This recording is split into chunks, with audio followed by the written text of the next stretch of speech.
අපි අද ඉන්නේ බොරලන්දේ මේ දැන් ඉන්න බොරලන්දේ ඔහේ පැත්තට යන්න තමයි තීරණය කරේ. ඉතින් අපි ආවේ නම් දියතලාව හරහා බොරලන්දට. ඉතින් බොරලන්දෙන් ඔහියට යන්න හදන්නේ. එහෙම නේද? ඔව්. අපි ගිහින් බලමු. අපි ගිහින් බලමු ඉස්සරහට මොනවටද යන්න තියෙන්නේ කියලා.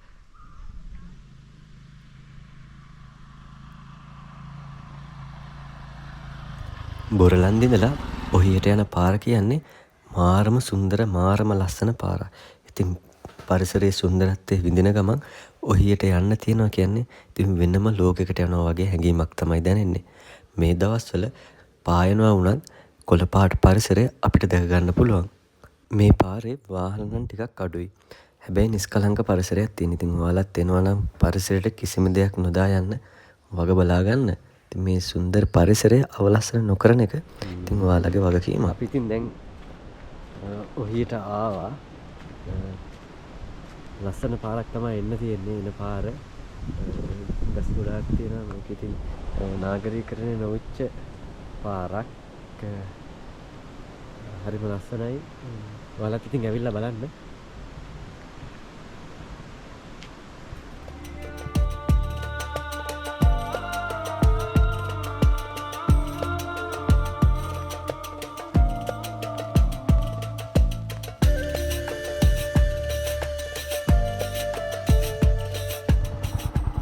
දැන් ඔහිය ස්ටේෂන් එකත් පහු කරගෙන අපි ඉස්සරහට ආවා. ඊට පස්සේ ඉස්සරහට එනකොට මෙන්න මේ වගේ තැනක් හම්බ වෙනවා දෙපැත්තකට බෙදෙන. ඉතින් මෙතනින් කැමති පාරක් තෝරගන්න පුළුවන්. අපි 10 20 දාලා ඉතුරු එකද තෝරාගත්තේ. ඔව් 10 20 දාලා ඉතුරු එක තෝරාගත්තා. අපිට ඉතුරු උනේ පහළ පාර. උඩ පාරේ ගියොත් හෝටන් තැන්නට ගියහක හෝටන් තැන්න හරහා නුවරඑළියට යන්න පුළුවන්.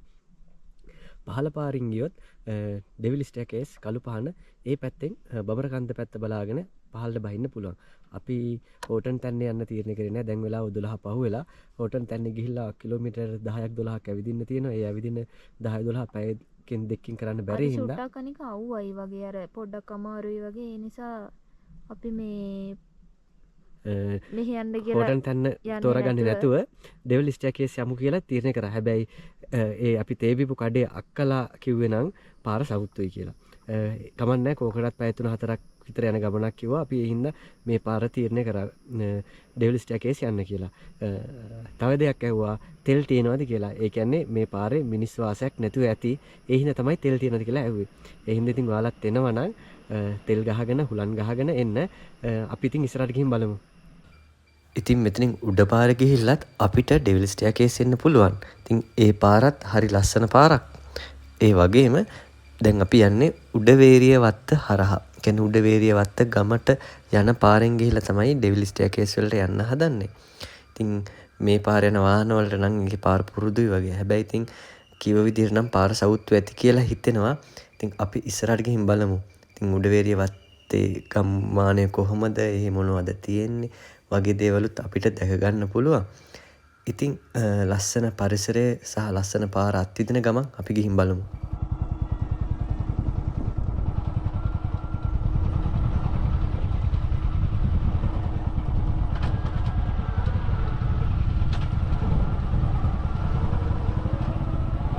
අර ඈතින් චූටි පාරක් පේන්නේ. ඒ චූටි පාරේ යන්නේ. ඒක නම් පිස්සුවක් තමයි යා. ලොකු දුරක් යන්න තියෙනවා වගේ. ඔව් ලොකු දුරක් යන්න තියෙනවා.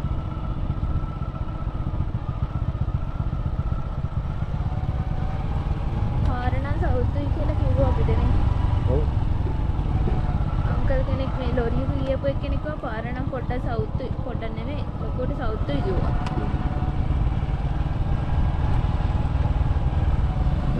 අපිට පාරේ වැරදිලා චුට්ටක් පහළට ආවා. ඉතින් අර පාරෙන් දිගටම ආවට පස්සේ කොන්ක්‍රීට් පාරකුත් සෙට් වුණා. ඒ කොන්ක්‍රීට් පාරෙන් පල්ලමකට බැහැගෙන දිගට වෙනකොට ඒ කොමාරි මංගුවක් එක්ක පාරක් තිබ්බා. ඒ පාර මගහැරලා අපි පල්ලෙහාට ගියා. වැඩි දුරක් නෑ යන්න හම්බුනේ. අපි මගෙදී ඇහුවා. ඊට පස්සේ කිව්වා උඩින් හැරලා යන්න තියෙන්නේ කියලා. එතන බෝට් එක කැඩිලා මං හිතන්නේ. අපි ආවේ උඩ පාරෙන්. මෙන්න මේ පාරෙන් තමයි ඩෙවිල් ස්ටෑකේස් යන්න තියෙන්නේ. ඉතින් බලමු.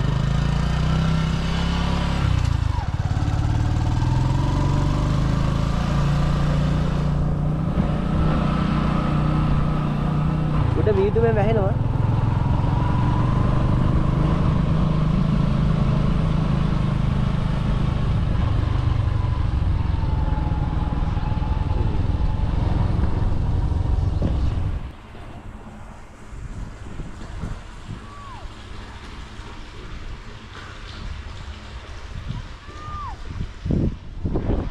අපිට මෙන්න මේ කන්ද හරහා තමයි උඩට යන්න තියෙන්නේ.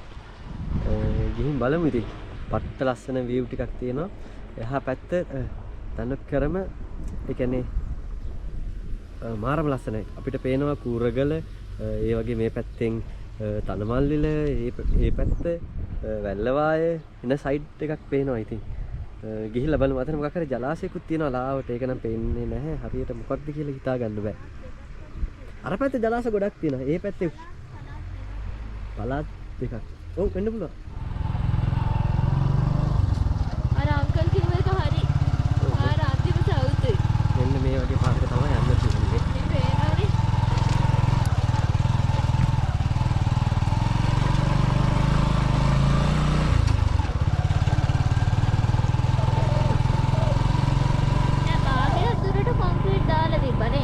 ඔව් භාගයක් දුරට කොන්ක්‍රීට් දාලා තිබ්බා.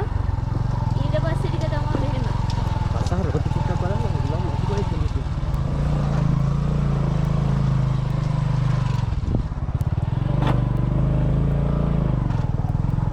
ස්ටෑන්ඩ් එකක් තියෙනවා මේකත් ඒක.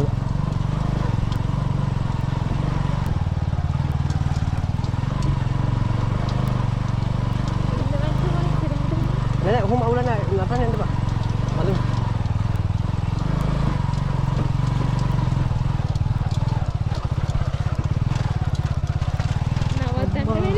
Enjoy. Enjoy.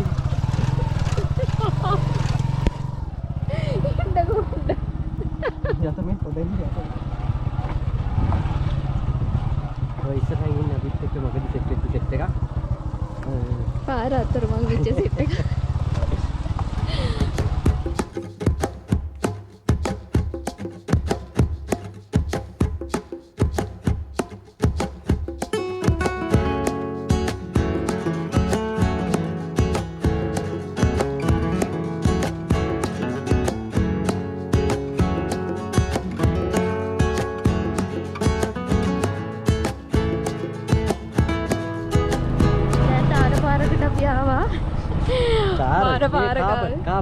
Kapan nih sorry tar.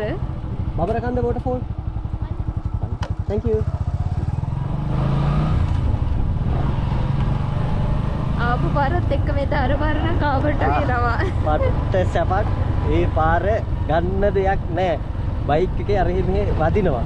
මේ බයික් එකේ හිර වෙනවා. ඒ කියන්නේ බයික් එකට වෙන්න ඕනේ ඔක්කොම වෙනවා. ඔයාලා එහෙම දෙයක් බයික් එකට ආදරයක් නැත්නම් එන්න. ඔව් එහෙම දෙයක් බලාපොරොත්තුෙන් එන්න කියලා තමයි කියන්න තියෙන්නේ. සැප ෆන් එකක්. ආයිති මොනවද දෙන්නෙකුත් එක්කෙනෙකුත් පස්ස හදාගෙන ආව. තවත් ආදර.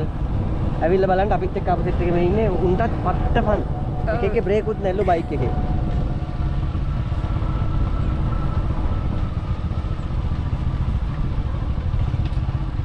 මේකත් බබර කන්ද නෑනේ. ඈ පල්ල තල්ලු කරලානේ. ඉතින් මේ පාරේ අපිට යනකොට දකුණු අත පැත්තෙන් දැක ගන්න පුළුවන් වෙන්නේ හෝටන් තැන්න. ඉතින් මේ ඉහළින් දකුණේ තියෙන්නේ හෝටන් තැන්න. ඒ කියන්නේ මධ්‍යම පළාතට ආසන්නයි. ඉතින් අපි මධ්‍ය පළාත ආසන්නෙන් තමයි වැලිවංගුව පැත්තට යන්නේ. ඉතින් වැලිවංගුව කියන්නේ හරිම ලස්සන තැනක්. එතන තමයි ගොඩක් අය කැම්පින් කරන්නේ. ඒ හරියේ අපිට පහලින් දැක ගන්න පුළුවන් ලංකා ඇල්ල.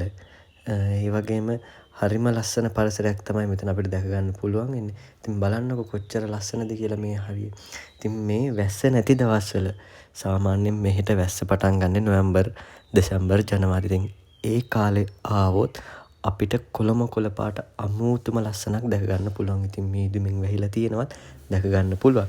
අපි ඉතින් මෙතන වැඩි වෙලා හිටියේ නෑ. අපි වෙලා ගිහිල්ලත් ආව නිසා අපි මෙතනින් බබර කන්ද දිය ඇල්ල බලන්න පිටත් වුණා.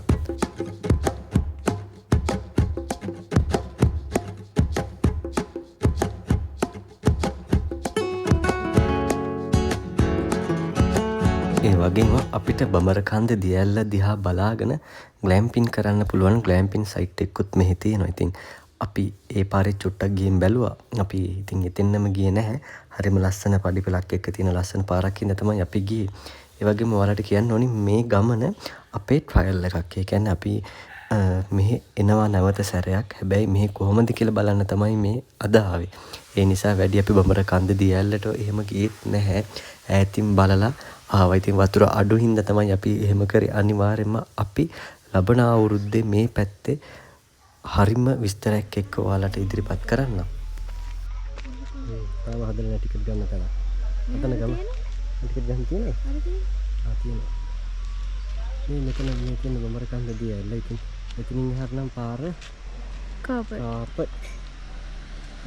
අපි උඩින් ඉඳලා ආවේ මේ පැත්තෙන් ආවේ. මේ පැත්තෙන් ඉඳලා ආවේ.